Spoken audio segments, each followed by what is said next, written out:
قل يا عبادي الذين أسرفوا على أنفسهم لا تقنطوا من رحمة الله إن الله يغفر الذنوب جميعا إنه هو الغفور الرحيم সুবহানাল্লাহ।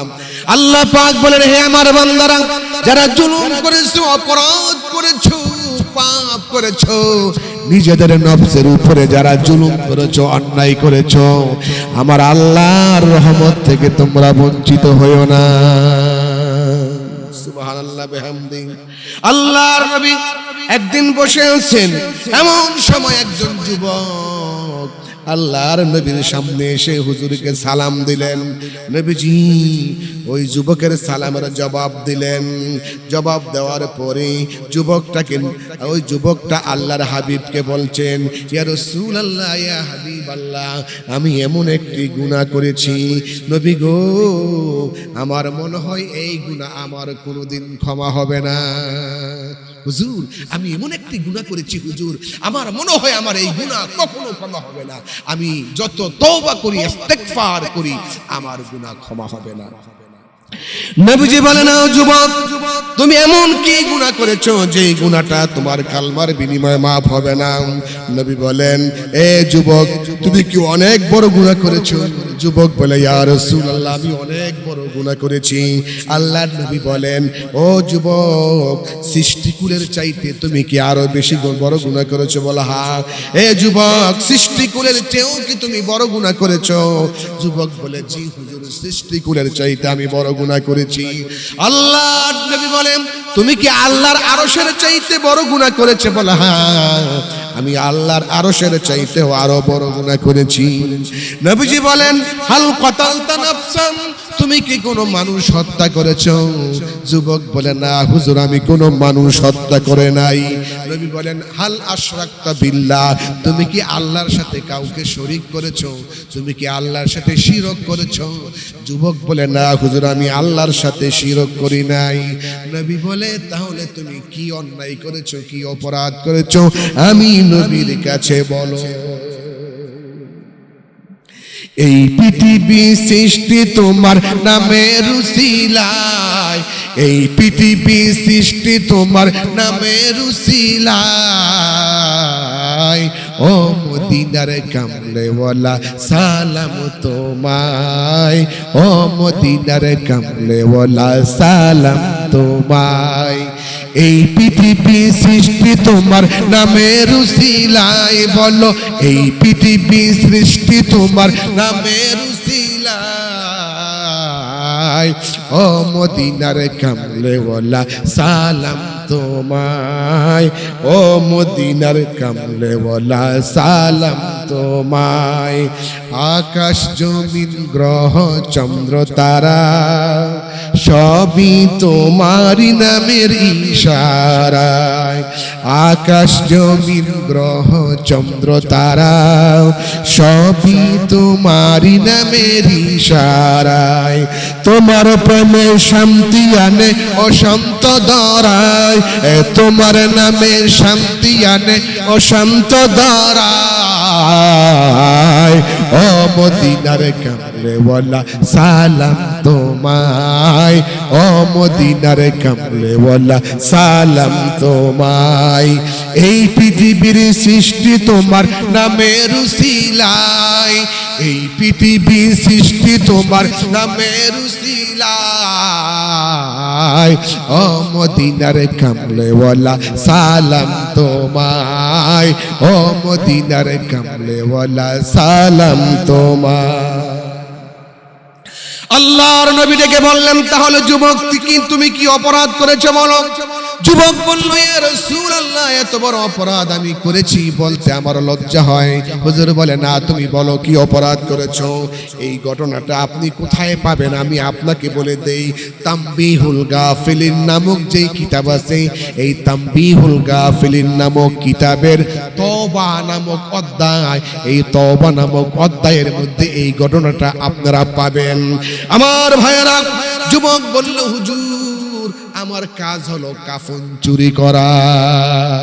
নাউযুবিল্লাহ মিন যালিক। হুজুর, মানুষ মারা যায়, পুরুষের 3টা কাপড়, মহিলাদের 5টা কাপড়, এই কাফনের কাপড় যখন দিয়া তাদেরকে কবরে রাখা হয়, ওই কবরে রাখার পরে রাতের বেলা ওই কাফন চোর আমি মৃত মানুষের শরীর থেকে কবর খুঁড়ে কাফনের কাপড় নিয়ে তারপরে আমি চলে আসি।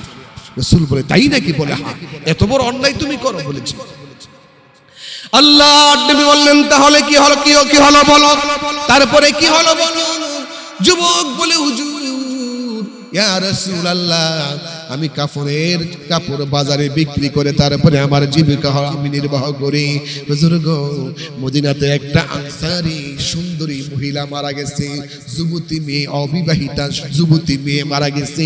এত সুন্দরী, ও নবীজি, ওই সুন্দরী মদিনার আনসারী মেয়েটাকে যখন কবরের মধ্যে রাখা হলো, ইয়া রাসূলুল্লাহ, কবরে রাখার পরে আর যখন তারা আত্মীয় স্বজনেরা কবরে রেখে আসলো, আত্মীয় স্বজনদের চক্ষু আমি ফাঁকি দিয়া রাতের বেলা ওই কবরের সামনে আমি দাঁড়ায় গেলাম।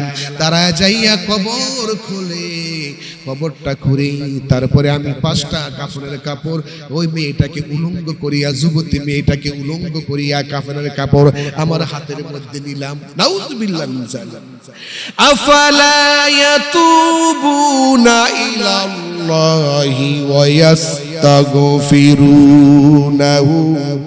আল্লাহু গফুরুর রহিম। আল্লাহ রাব্বুল আলামিন বলেন, তারা কি আল্লাহর দিকে তওবা করে ফিরে আসবে না? যারা তওবা করে আল্লাহর দিকে ফিরে আসবে, আল্লাহ তাদের ক্ষমা করে দেয়।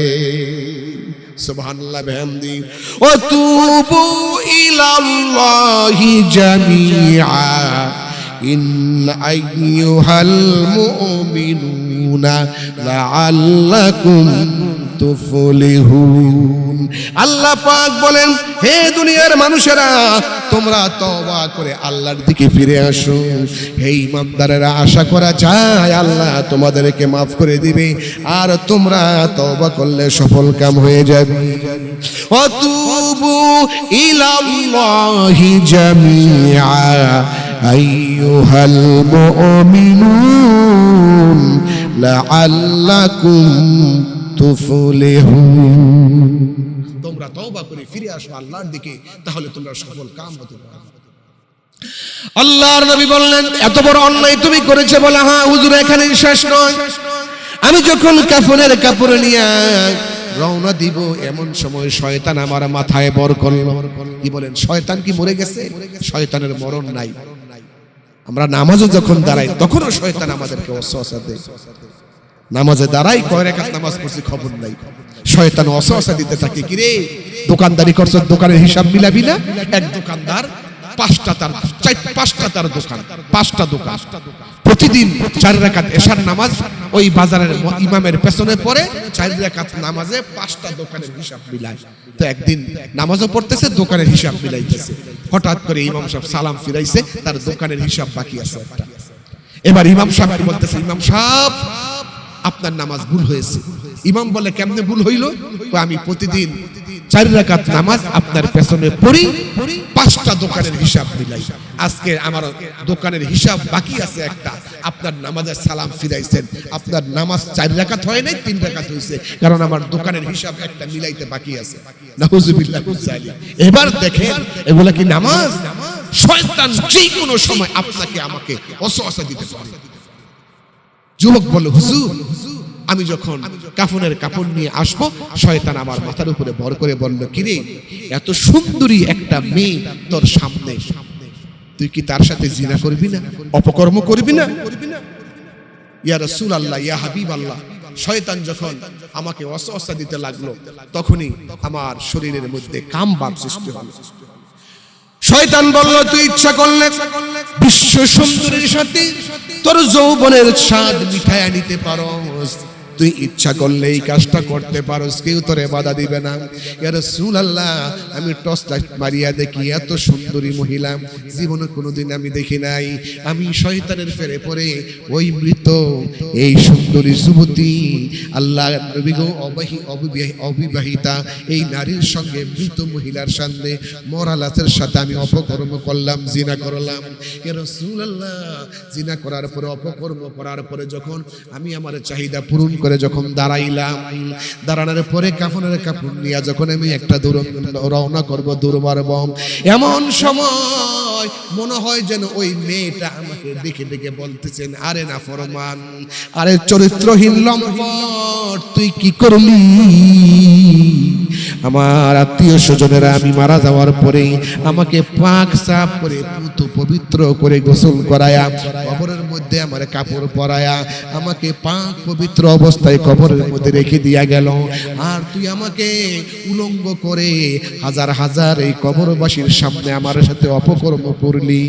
আজকে আমি তোরে বাধা দিতে পারলাম না, আমাকে নাপাকি করলি, সারাটা কিয়ামত পর্যন্ত আমার নাপাকি অবস্থায় থাকা লাগবে। এত বড় অন্যায় তুই করলি, আমার উপরে জুলুম করলি, আমার সতীত্ব নষ্ট করে তুই আমার সাথে অপকর্ম করে আমার নাপাকি বানায় দিয়া হাজার হাজার কবরবাসীর সামনে এত বড় অন্যায় করলি, তোর কলিজাটা কি একটু কাঁপলো না?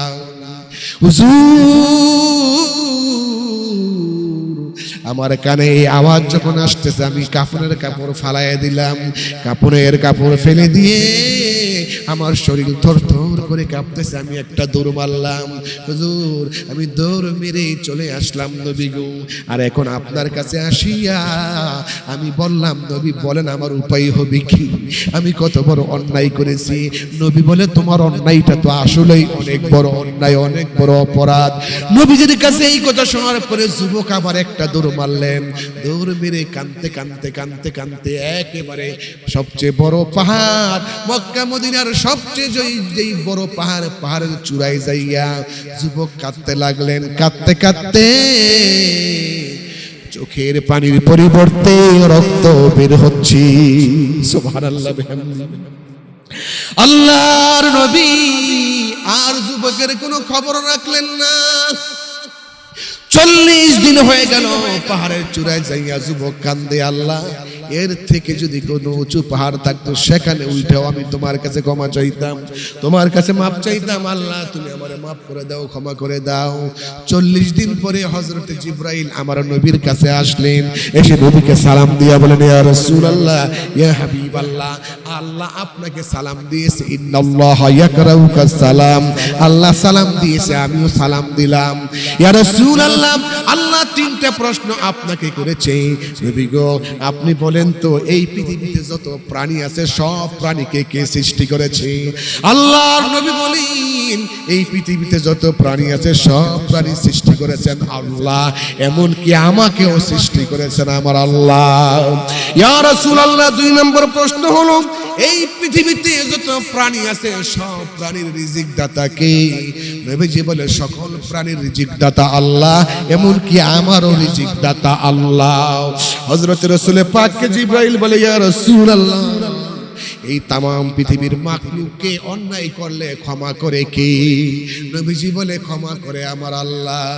ইয়া রাসূলুল্লাহ, তাহলে শুনেন, আজ থেকে 40 দিন আগে একটা যুবক অন্যায় করে আপনার কাছে এসেছিল, আপনার কি মনে আছে? বলে, হ্যাঁ মনে আছে। এখন যুবক কোথায়? নবী বলে, আমি তো বলতে পারবো না। ইয়া রাসূলুল্লাহ, ইয়া হাবিবাল্লাহ, ও নবীজি ওই যুবকটাকে আপনি বলে দিবেন। এত বড় অন্যায় করে যুবক কাঁদতে কাঁদতে চোখের পানির পরিবর্তে রক্ত চোখ দিয়া পড়তেছে। ইয়া রাসূলুল্লাহ, হে আল্লাহর নবী, আপনি তারে খবর পৌঁছায়া দিবেন, অত বড় অপরাধটা আমার আল্লাহ তাকে ক্ষমা করে দিয়েছি।